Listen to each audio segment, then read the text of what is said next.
It's time for Friday Business. Good morning, everyone. Welcome to Business Morning. I'm Ini John Mekwa.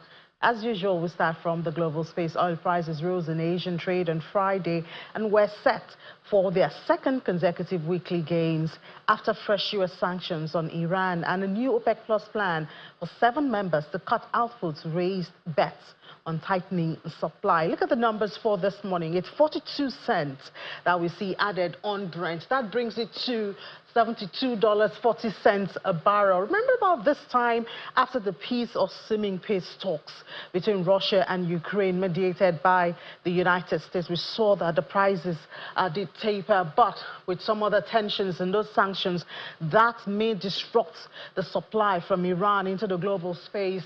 We've seen it go up again, 0.6%. Also for WTI, 0.6%, but the price is at $68.52 a barrel. Well, remember that the United States on Thursday announced new Iran-related sanctions, which for the first time is targeting independent Chinese refiner, among other entities and vessels involved in supplying Iranian crude to China. And that marks Washington's 4th round of sanctions against Iran since U.S. President Donald Trump vowed to reimpose a maximum pressure campaign on Tehran, pledging to drive the country's oil exports to zero. Oil prices were also supported by a new OPEC Plus plan announced that 7 members will further cut output to make up for producing more than agreed levels. The plan would represent monthly cut of between 189,000 and 435,000 barrels per day that would last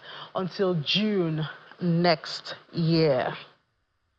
And yes, there's been a whole lot of talks about the crude for Naira and the impact it may have for consumers at the pump. Well, there are indications that perhaps the federal government and those involved in the Naira for crude panel will be reconvening a meeting on Monday to consider continuation of the crude sales deal with Dangote Refinery. And this is amidst, of course, petroleum product price uncertainty. Dangote Refinery's decision to suspend petrol product sales in Naira indicated that there's a stalemate in discussion between the Nigerian National Petroleum Company Limited and Dangote Refinery over the continuation of the Naira for crude sale contract.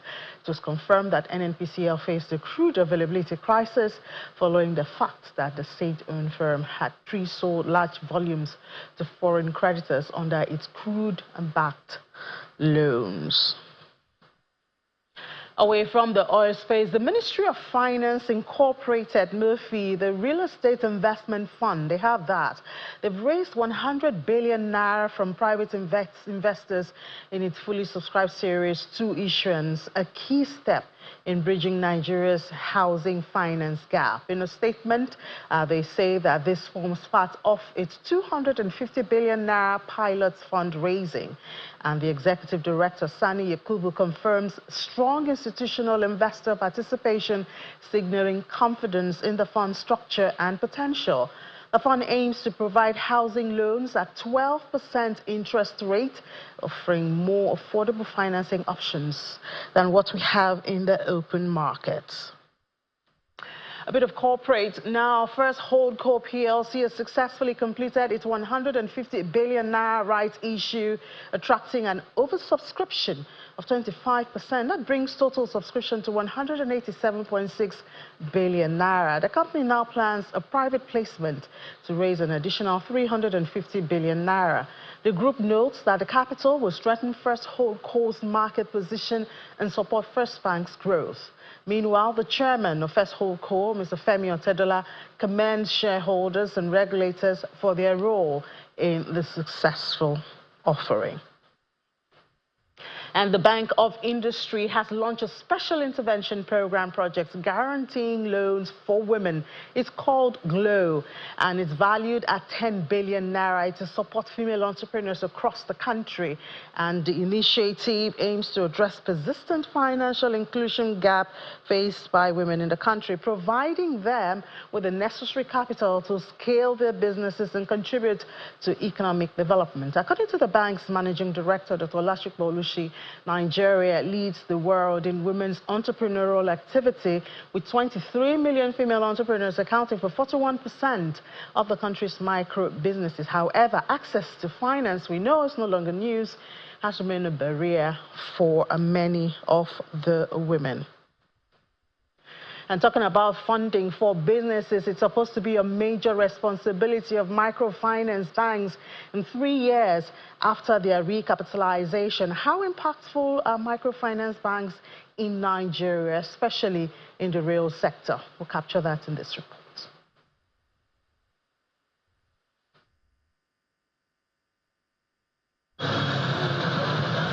3 years after microfinance banks in Nigeria concluded their recapitalization exercise, raising a total of 6.25 billion naira among 1,008 banks, there are questions as to how impactful this exercise has been and the subsector is in the country. The market in Nigeria is gigantic, and I would say that we have barely started scratching the surface. So now what is important for us is to grow, and to grow very strongly, and to scale the institution, meaning people who are very often working in the informal sector, small business owners, small shop owners, farmers, people who are embedded in the community and who don't necessarily have access to financial services from large banks. In particular, loans, where large banks start to serve SMEs, but large banks are less active in financing very small businesses and financing smallholder farmers. And that's where we play our role. Getting more small businesses involved is important, so the responsibility now lies with the banks to get innovative in their products. So now we see more increased demand for consumer loans, which is to pay tuition fees. Before, a lot of our demand was for the schools, where you are building more classrooms and putting in, technology for schools to be able to serve their peoples. You have targeted savings using a sub-product called Ajo. You also have time deposits using Jollof Lock. You have baby boxes, so you can save for as many children as you have, and even for the one that you wish to, bring up off, you can start saving now. And we believe that this product is actually based on convenience. Saving is already an effort by itself, so we wanted to make it as effortless as possible, reducing barriers like transport costs, distance, branch opening hours, and really have you get an experience where banking is no longer somewhere you go, it's rather something you do from the convenience of your home, of your offices. As Nigeria targets $1 trillion economy, the activities and input of microfinance banks will become more important in the drive to boost the input of small businesses in the real sector. Yes, you're still watching Business Morning right here. We're discussing food. I was just telling my guests right here, I love talking about food. Well, do you blame me? It's what we need most to stay alive. And so it's flour mills of Nigeria. They're discussing food. Well, their business is food, and they're talking about building a sustainable food system. And they do have one innovation they believe has been making contribution. I believe this is the 4th year this is running. But let me just not go into it. We have Mira Mehta. She's a co-founder and chief executive officer of Tomato Juice. Right? Yes. Good morning, Amy. Why is a white woman a tomato juice CEO? Forgive me, but of course, everybody asks. I know you did that on purpose, because it does certainly catch attention. Yes, exactly. Well, I came to Nigeria in 2008, so I've actually been here for quite a while now. And I fell in love with the country. I fell in love with the food, the jollof rice, the stew. And I came to find that all of the tomato paste that Nigerians are cooking with every day is imported from China. And I was wondering, well, can't we make it locally? And so that was sort of the birth of Tomato Juice. Of course, the name is very catchy. We wanted to demonstrate to the consumer that this is a local brand made by Nigerians for Nigerians. Okay. And that's sort of why we're here. All right. And then we have Sadiq Usman, the Group Director, Strategy, and also a stakeholder with Flour Mill Nigeria. You're welcome to the program. Thank you very much for having me in. Yeah, but we're not here to discuss tomatoes. We are obviously here to discuss what FBN is doing with an innovation, the prize FMN Innovation for Innovation. Let me start with you there. What's this about? And this has been going on for like 3 years. I think there's a 4th edition. Correct. Yeah. Correct. Thank you very much, Ini, for having us. Well, the FMN Prize for Innovation is in its 4th season, as we call it. And essentially, it's FMN's way of celebrating and empowering Nigerian SMEs that are playing in the food and agri-business space. We want to showcase innovators. We want to showcase companies. We want to showcase entrepreneurs that are doing positive and making positive impact in that space. That's what the Prize for Innovation is around. And so every year we have a theme that we try and showcase people, and we get entries, and we have a judging panel, which Mira has been on since season 1. I've missed 1 season, but I'm back this season as a judge myself, so I'm very much looking forward to it. And this year, we're talking about the livestock sector and innovative practices around there. So we've got quite a few entries, about 2,000 entries, and we've managed to whittle down those entries to the top 6. So we're looking forward to judging them. All right. So Mira, do tell us how this works. So and why livestock at this time? Is there anything in particular? Of course, it's still part of food, the food chain and all of that, but why livestock and how does it work? Well, I think there are a number of reasons why livestock is a very important, element for us to talk about. And each year, FMN really tries to choose a theme that is prescient to the country, that is, very topical. Of course, if you look around the world, in the U.S., where I come from, bird flu has wiped out eggs across the country. We've also had, bird diseases here in Nigeria. On average, Nigerians are consuming far less protein than what is recommended by the WHO.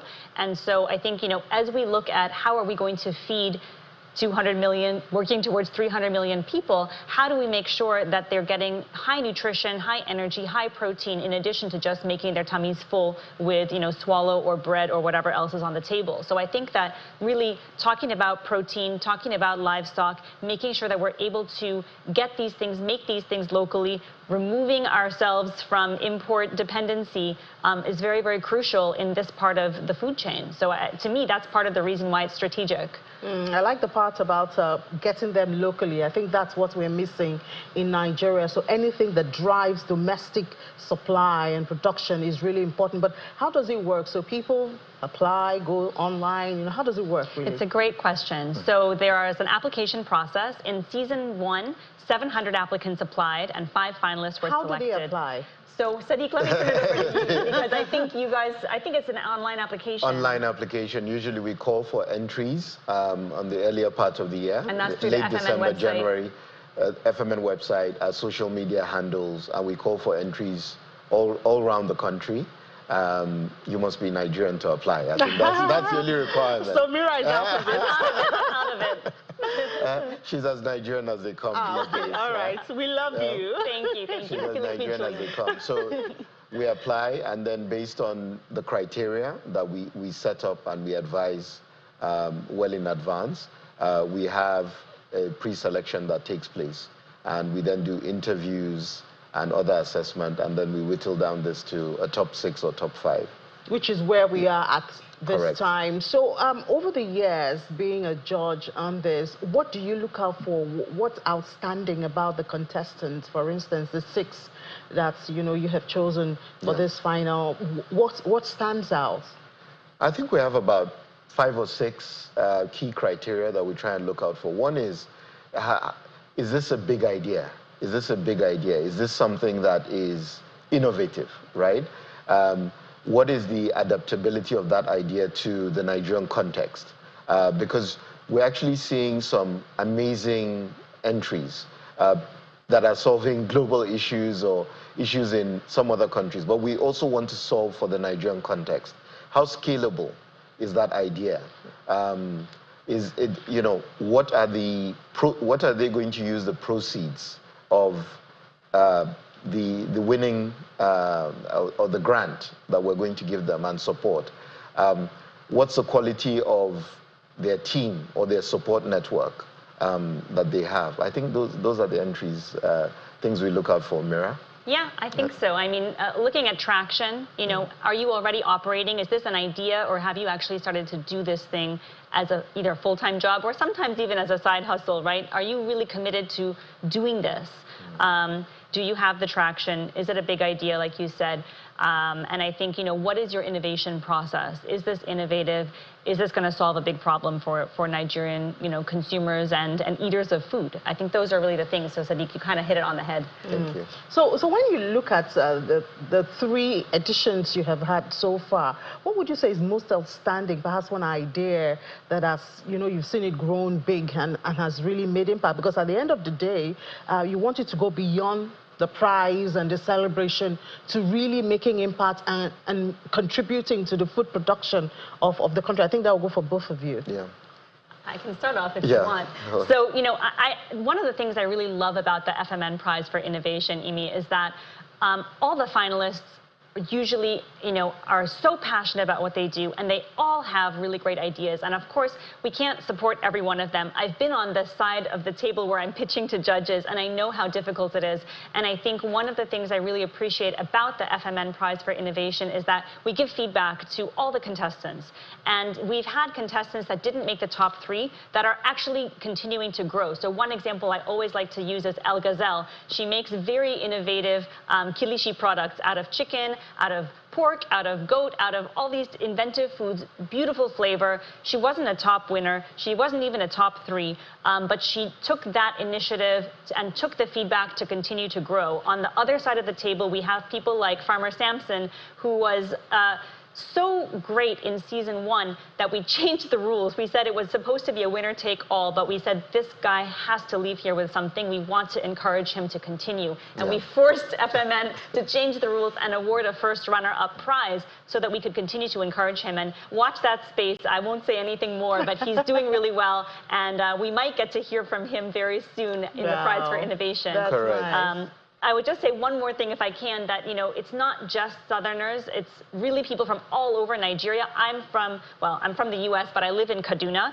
And we had, in season 2, our top 2 winners were both also players in the tomato value chain, which I was really happy to see, Eugene and Musa. And our company, Tomato Joss, is actually collaborating with both of those entrepreneurs even to this day, helping them out, bringing them to our farm, doing, you know, what we call rubbing minds, and all of those things to help them continue to grow their businesses. So it's really not just what happens on the day of, and it's not just what happens to the winners. There's a whole ecosystem that I think FMN is trying to create. Yeah, Absolutely. I like the feedback part. I think that's very important, and it's not very, very common in, you know, these prizes and all of that, because, I mean, the feedback also helps the person who did not win today to become a winner tomorrow. Absolutely. Absolutely. Yeah. So absolutely. So that's absolutely it. We do make sure that before we award the prizes, we give each of the 6 finalists very good feedback on. And one thing we also do is working in partnership with one of our judges, that's Adenike Adeyemi of the Fate Foundation. We also try and groom them in terms of their presentation and pitching skills ahead of the Prize for Innovation finals itself. So we try and make sure that they not only develop in terms of their business skills, but in terms of their presentation skills as well. So it's a well-rounded thing. We do keep in touch with all of our prize winners. We monitor the growth. I can tell you most of our winners have grown their businesses by at least 50% since they've been on the FMN PFI, as we call it. And we're very proud of what they're doing. And in fact, I'm pleased to announce that Farmer Samson is going to be a guest judge on this year's, just to show you the growth. He finished first runner-up, and he's now going to be a guest judge on this year's PFI. That's very interesting. Yeah. So you have 6 finalists now. What's the next stage? When is it happening? How is it happening? What's up for grabs?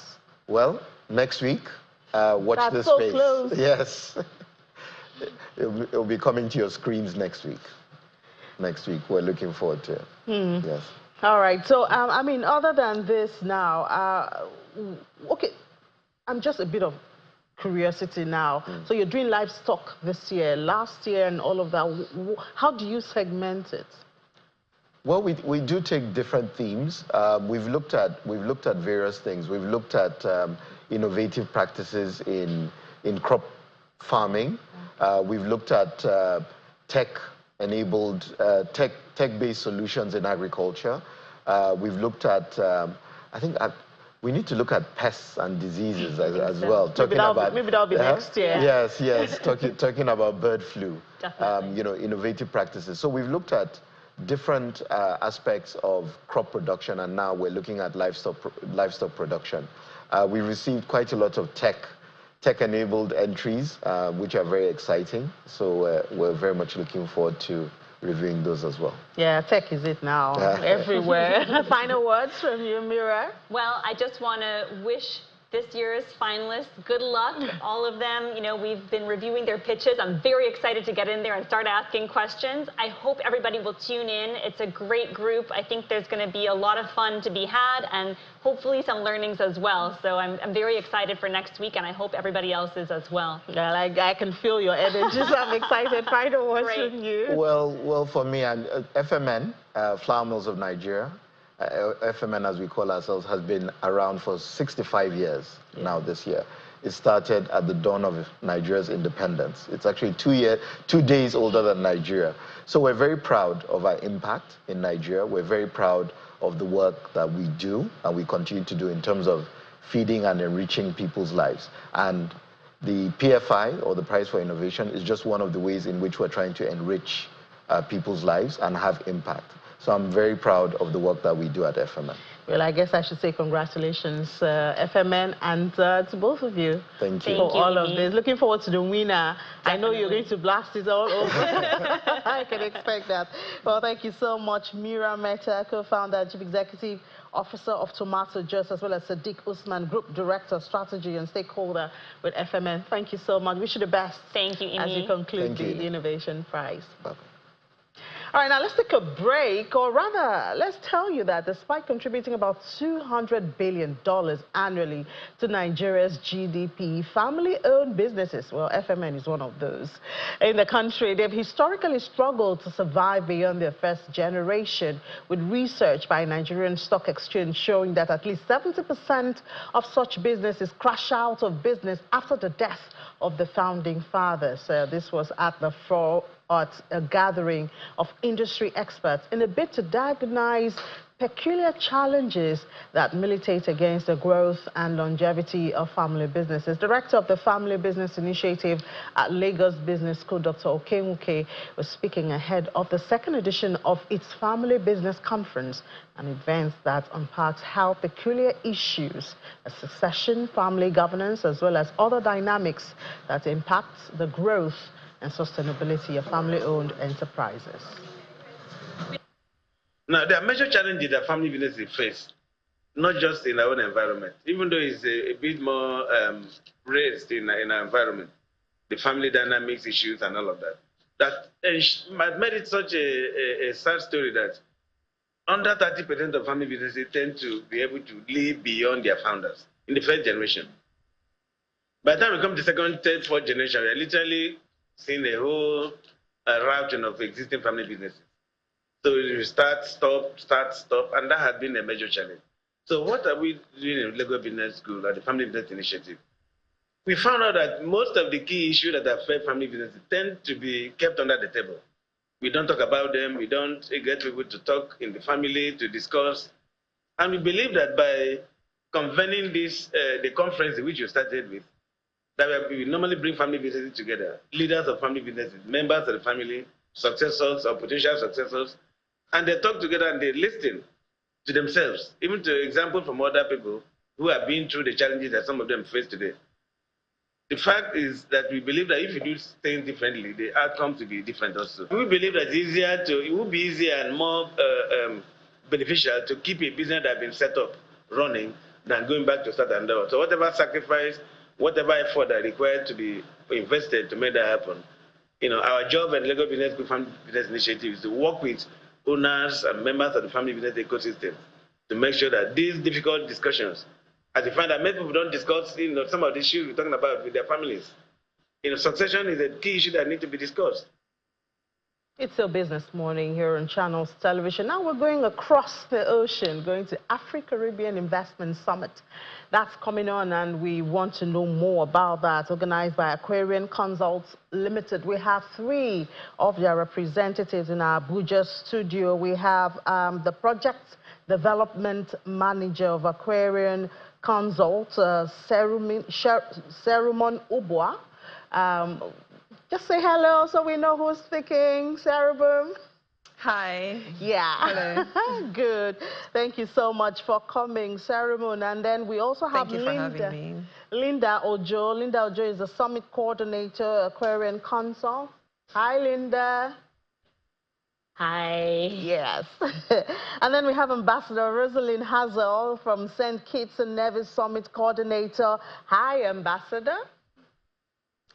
Good morning. Good morning. Good to have you ladies. Isn't it wonderful that we are all ladies and we can use this opportunity and just, you know, celebrate ourselves? After all, we're still in the month of March. So I'll say happy Women's Month to all of us, yes? Yes. Thank you. Thank you so much. Great. Don't just celebrate March, though. Yeah, we're still in March, so we're still celebrating ourselves. So let me start with Yes, sir, I'm saying don't just celebrate March. All the time. Okay, all right. Okay, that's taken. All right, let me start with Sarah Boone there to tell us about Aquarian. First of all, who are you? What do you do? Why are you here? Okay, so we are Aquarian Consult Limited, and we are a business development consultancy firm, and we specialize in business advisory, project engineering, and human management development, and human capital management and development. And we've been doing this for over 16 years, you know, so we've worked with various companies in Nigeria and in Africa. And, you know, African and Nigerian businesses are so authentic and they're so original. And so we've just grown to understand the importance of having, you know, international platforms that will foster dialogue, foster collaborative partnerships. And this is what brought us to curating the AACIS. So the AACIS is the Aquarian Consult Afro-Caribbean Investment Summit, and it's a summit that aims to foster and enhance the trade and investment initiatives between Africa and the Caribbean. And it's going to be an annual summit. Every year it will focus on a different African or Caribbean country, and we will delve into the investment opportunities in that country, and we will do that in partnership with the government of that country. You know, it's easy to talk about the investment opportunities that are there, but when you have a summit that is actually specifying and giving details on these investment opportunities, it enhances the experience and it gives people better knowledge. So that's what we're trying to do. In 2025, this year, the country focus is St. Kitts and Nevis. All right, and we are partnering with the government of St. Kitts and Nevis to execute the summit. All right, let me go to Linda now. I guess one question that will come to mind is, why do you go all the way to St. Kitts and Nevis? I mean, especially when you look at it from the Nigerian perspective. But let me just go to Linda and ask. We have a lot of investment summits talking about opportunities. So I wonder what is going to make this different? You know, what are you offering? Why should people see this as being different from the thousands of investment summits that you know, we hear about?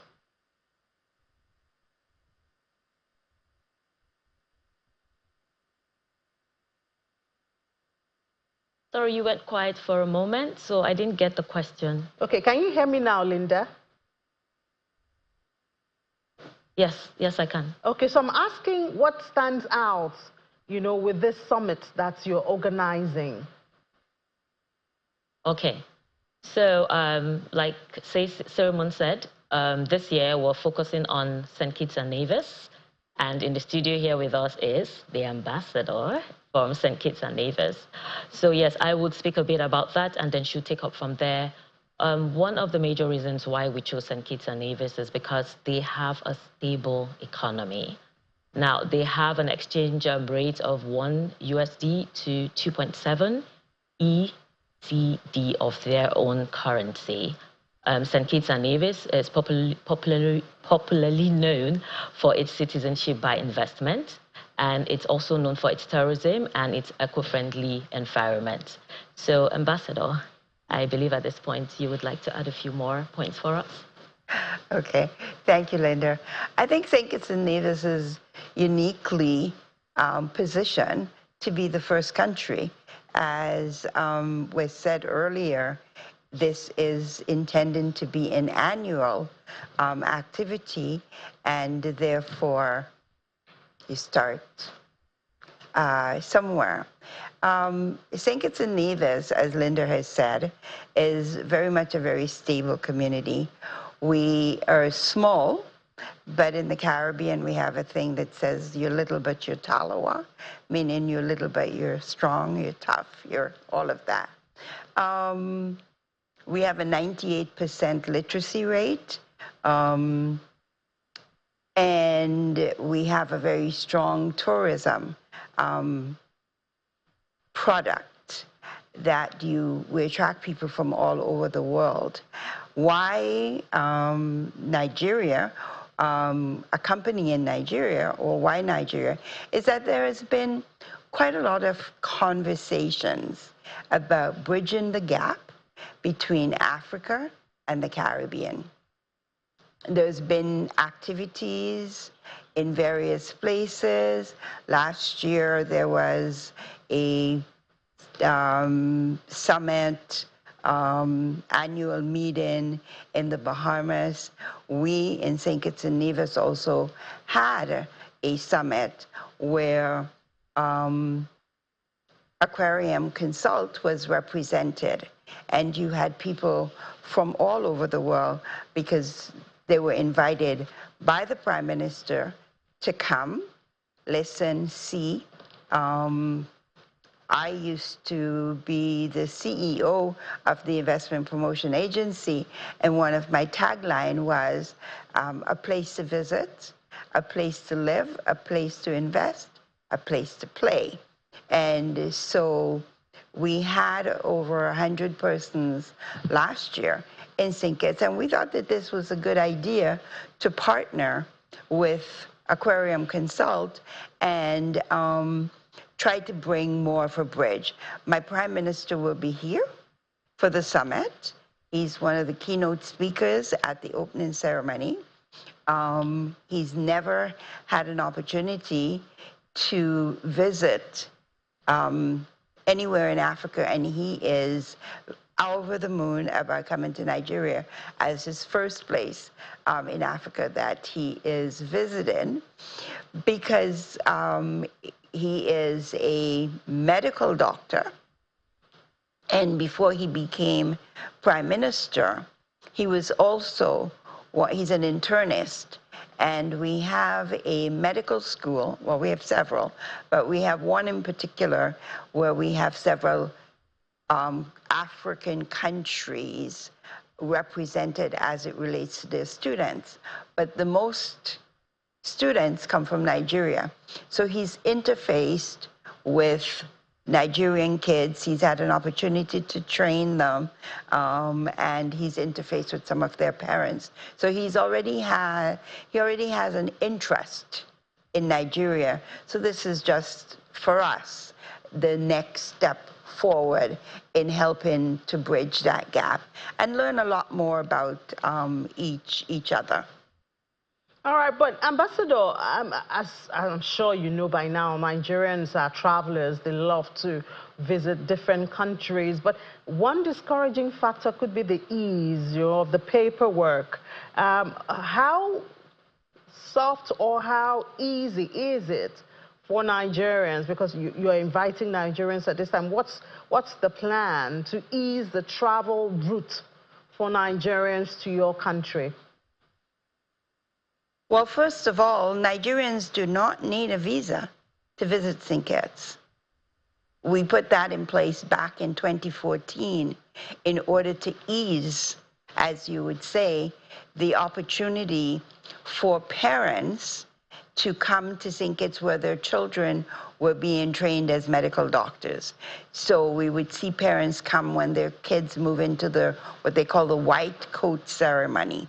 And so since 2014, Nigerians do not need a visa to come to St. Kitts. You may need a transit visa, depending on which route you choose to go, but to actually come to St. Kitts, when you go to the airport to check in and say your final destination is St. Kitts, that's not one of the visas they will be asking for.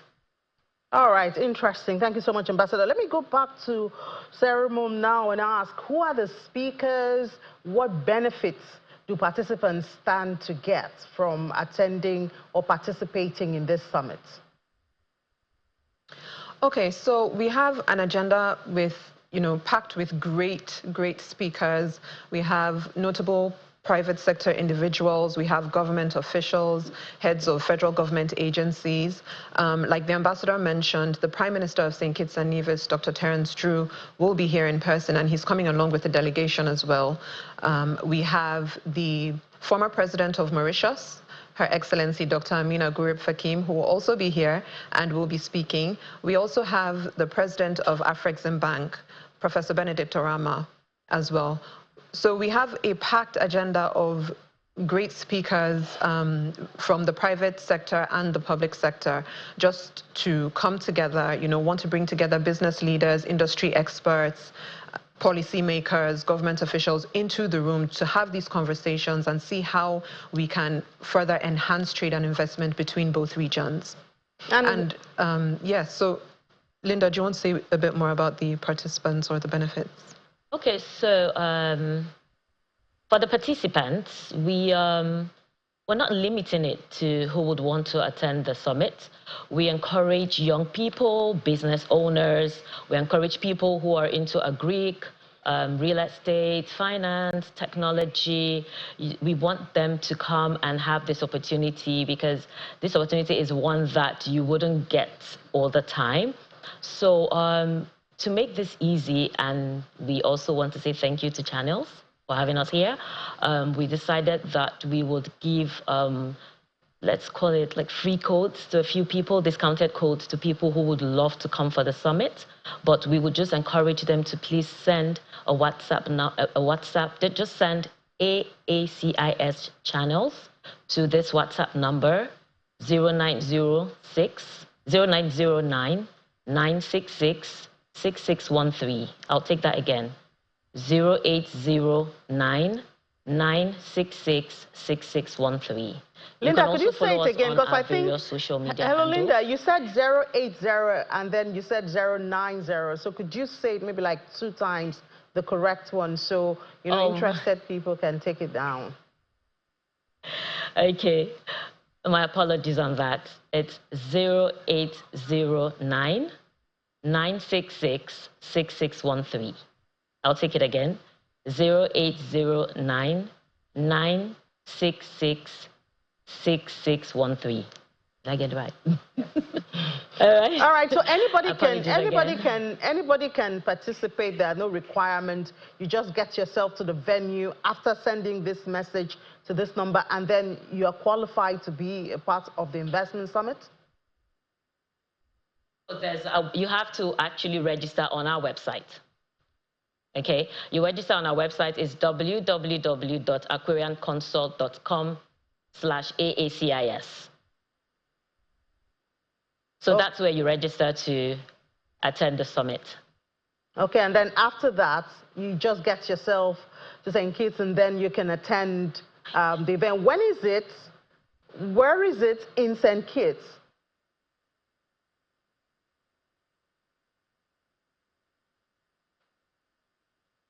Sorry, can you take that again? I was asking when, the dates for it, and where in the country it is holding. Okay, so the dates for this summit have been scheduled for 25th to 28th of March at the Congress Hall of the Transcorp Hilton, Abuja.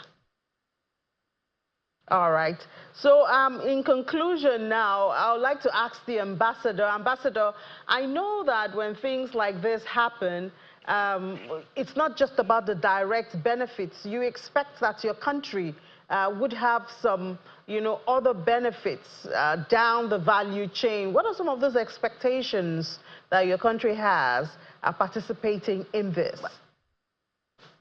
A big expectation for us is that it's an opportunity for cross-pollination, between Nigerians and nationals of St. Kitts and Nevis. I mentioned before that we have several medical schools, and Nigerians have trusted us because our children are very important to us the same way your children are important to you. And we have trained quite a bit of doctors in St. Kitts that are Nigerian children. And so there's already been that fostering of the relationship. We would like to see it explored even further. Looking at investment in areas where they may be of interest, as well as encouraging Nigerians to continue to visit St. Kitts, enjoy their visit, and hopefully we can get some of our nationals to see Nigeria as a place to come and visit as well. Yeah, so let me ask the same question at the ceremony to say, what does Nigeria stand to gain from this, at least since it's holding in Nigeria? Ambassador has said, well, we can have some of St. Kitts citizens come to the country. And what else do you think can be of benefit to the country, apart from the direct participants at the summit? Was that for me? Yeah, that's for you. That's for you, Ceremony. Yes. Oh, okay. So really what we're trying to do is, like I said earlier, to enhance and foster trade and investment initiatives between Africa and the Caribbean. So it's not just a Nigeria thing. However, this is the first year and it's holding here. So we are trying to showcase African investment opportunities to the Caribbean investors and to other African investors, as well as showcase Caribbean investment opportunities to African investors. So business owners and investors get to explore the opportunities that are available in St. Kitts and vice versa. So it's not just a Nigeria thing, it's an African thing. So we're focusing on African investment opportunities and Caribbean investment opportunities and how we can just come together for bilateral trade and investment. So it's going to be very beneficial to participants in the sense that they get to network, they get to connect. Like we mentioned earlier, a whole delegation will be here from St. Kitts alongside the Prime Minister and the ambassador. So it's going to be a very, very great session of, insightful knowledge, networking, and just a great time together for exchanging ideas, exchanging opportunities, and really just going deep into understanding how we can take advantage of those opportunities, how we can partner, and how we can collaborate. And it's all sectors, all sectors of business. Yes, so, like I said, it's going to be an annual summit, and each year we'll focus on a different country, and we will explore the investment opportunities in that country. So in St. Kitts right now, they announced their plans to become a sustainable island state. And so they have 7 pillars, which are referred to as the Sustainable Island State Agenda.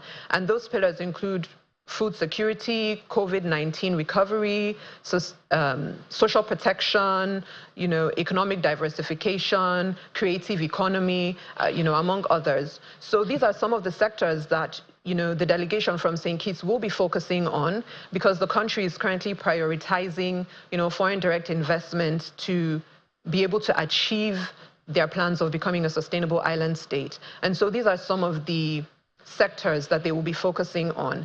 However, the summit in and of itself is not industry or sector focused, because as we focus on different countries, we will delve into the investment opportunities in those countries. And so the sectors and the industries may differ from year to year, but for the country focus for 2025, we will just be exploring the sectors that St. Kitts and Nevis are pushing forward as the opportunities for investment. All right, understood. Thank you so much, Sarah Manubwa, Project Development Manager at Aquarian, and also Linda Ojo, Summit Coordinator at Aquarian Consults, and Ambassador Rosalind Hazel of St. Kitts and Nevis Summit Coordinator. Thank you so much for your time, and I wish you the very best in your summit. Thank you very much for having us. Thank you for having us. Thank you. All right, great conversation with women right there. Let's take a break. When we come back, we'll see what's happening in the global space. Stay with us here in Business Morning.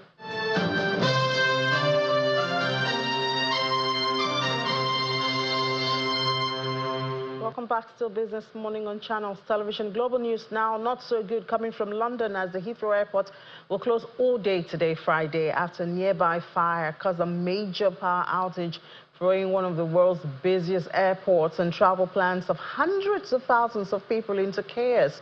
The blaze erupted at an electrical substation in Hayes, north of Heathrow, just before midnight, and large teams of firefighters are battling the flames.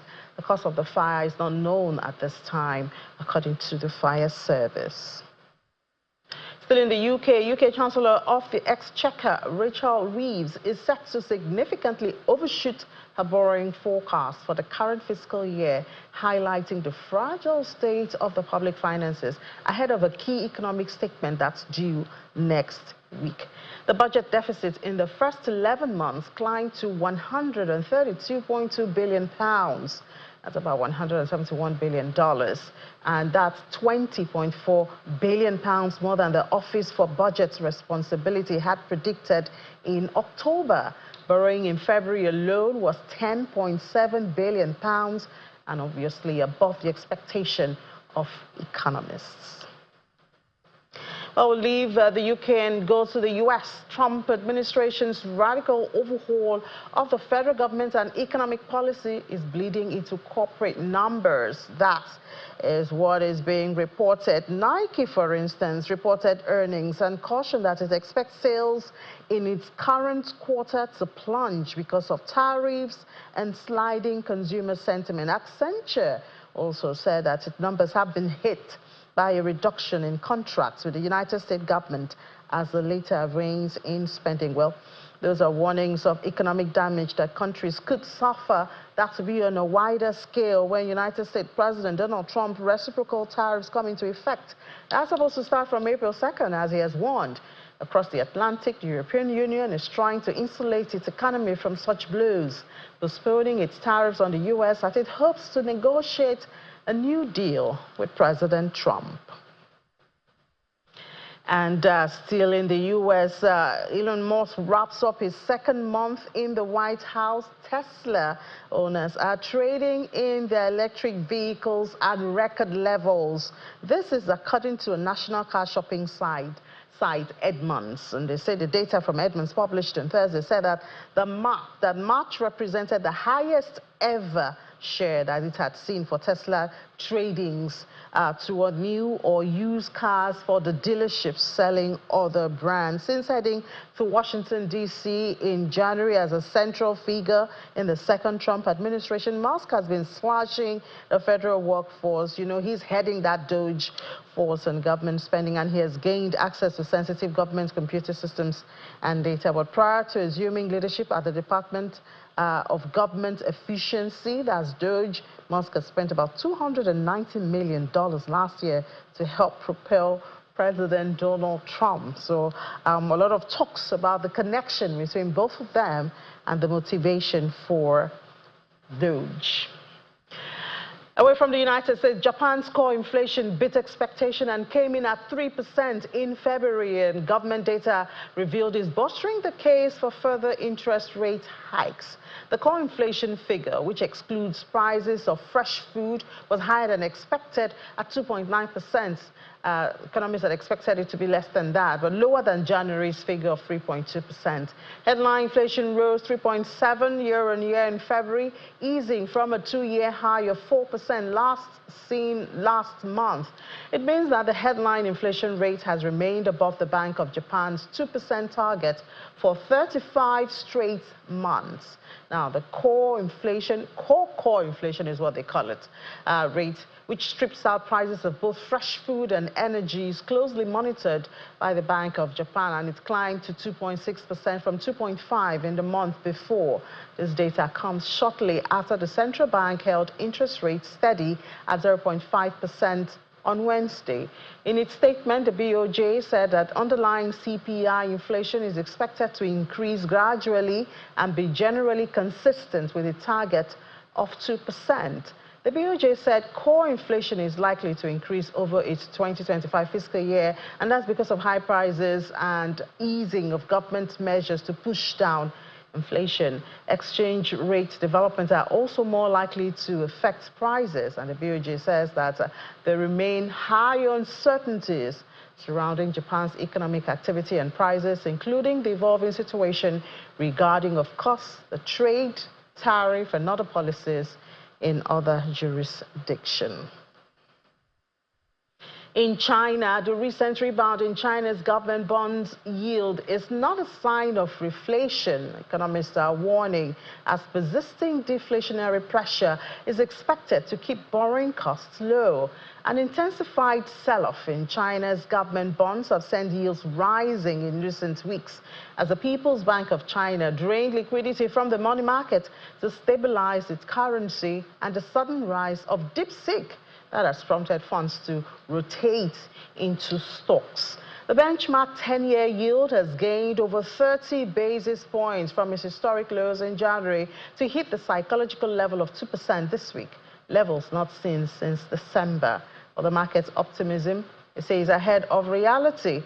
And then the head of China Fixed Income at Urban is cautioning that there's no clear sign that the economy is out of the woods yet. Consumers' sentiment is still near record lows, and credit demand from households and corporates is still anemic. New household loans were just 54.7 billion yuan. That's happened in January to February period. This data was released by the Bank of China. We're still in China. UBS analysts showing latest raise expectations that China's struggling real estate market is close to being stable. After 4 or 5 years of downward cycle, they've begun to see some relatively positive signs. Asia Pacific Markets and Greater China Property Research at UBS Investment Bank are saying that this might be signs of some good news. One indicator is improving sales in the country's largest cities. Existing homes in 5 major Chinese cities have climbed by more than 30% from a year ago on a weekly basis as of Wednesday. And UBS now predicts that China's home prices can stabilize as early as 2026. That's earlier than the mid-2026 that was initially expected. In Turkey, the Turkish lira is on course for the largest weekly drop in nearly 2 years after the detention of that key opposition politician rattled investors. Meanwhile, Turkey's central bank unexpectedly raised its overnight lending rate by 2% points on Thursday to bolster the lira after the currency sharply declined following the detention of the opposition. The overnight lending rate was increased to 46%, while the benchmark 1-week repo rate remained unchanged at 42.5%. The bank said that the move aims to tighten monetary policy further in response to potential inflation risks following the lira's 11% plunge. That happened on Wednesday.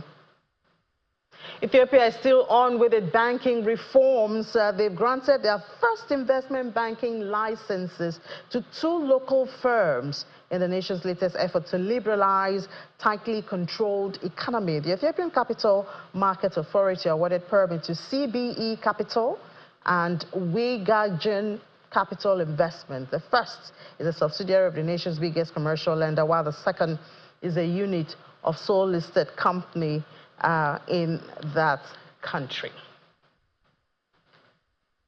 Well, I'm sure we'll see more listings from Ethiopia since they began that reform in the banking sector. That started, the announcement was made in December last year, so we're beginning to see the implementation of it at this time. And that's it on Business Morning today from the global space. We close the program. Thank you so much for being a part of it. Don't forget, in a couple of hours, that's 1 p.m., I'll be back with Aniti Edet. We'll take you around the world of business, give you updates of what you may not have gotten on Business Morning. That'll be Business Incorporated. I'll see you in a couple of hours. I'm John Mekwa.